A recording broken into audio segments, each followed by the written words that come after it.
আসসালামু আলাইকুম। মিষ্টি মায়ের রান্নাঘরে সবাইকে জানাচ্ছি মোস্ট ওয়েলকাম।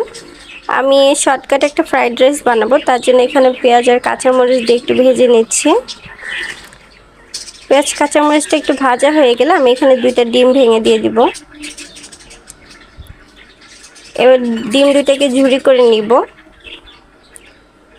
আম্মু পোলাও রান্না করেছিল, তো অনেকটা পোলাও বেঁচে গিয়েছিল, তো তার জন্য সেটাতে আমি একটু শর্টকাট করে ফ্রাইড রাইস বানিয়ে নিলাম।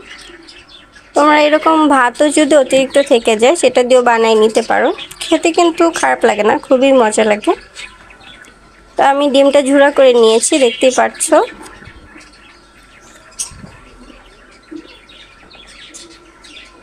এবার আমি এখানে টমেটো কুচিটা দিয়ে দিব। টমেটো কুচিটা অল্প ভেজে নিব আমি এবার সামান্য একটু লবণ দিয়ে দিয়েছি, যেহেতু পোলাওটা আগে থেকে রান্না করা, তো ওটাতে লবণ অলরেডি ছিল, তাই আমি এখানে অল্প করে লবণ দিয়েছি। এবার পোলাওটা দিয়ে দিব। এবার আমি নেড়ে চেড়ে একটুখানি মিক্সড করে নিব। এবার আমি এখানে 2 প্যাকেট ম্যাগি মশলা দিয়ে দিচ্ছি।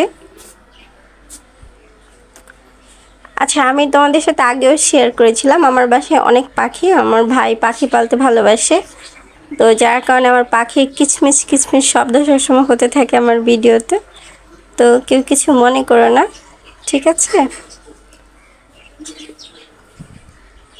দেখতেই পাচ্ছ আমার ফ্রাইড রাইসটা প্রায় তৈরি হয়ে গিয়েছে। এভাবে করে ফ্রাইড রাইস করলে খেতে কিন্তু খুবই মজা লাগে, আর অনেক সময় দেখা যায় ভাত বেঁচে যায় বা পোলাও টোলাও রান্না করলে থেকে যায়, এভাবে খেতে পারো। আমি এবার টেস্ট বাড়ানোর জন্য 2 চা চামচ চিনি দিয়ে দিয়েছি।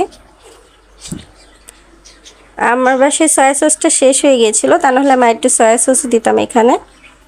তো এটা এমনিও খেতে প্রচুর মজা হবে, বাসায় তৈরি করে দেখো। যে আমার সুস্বাদু মজাদার ফ্রাইড রাইসটা তৈরি হয়ে গেছে।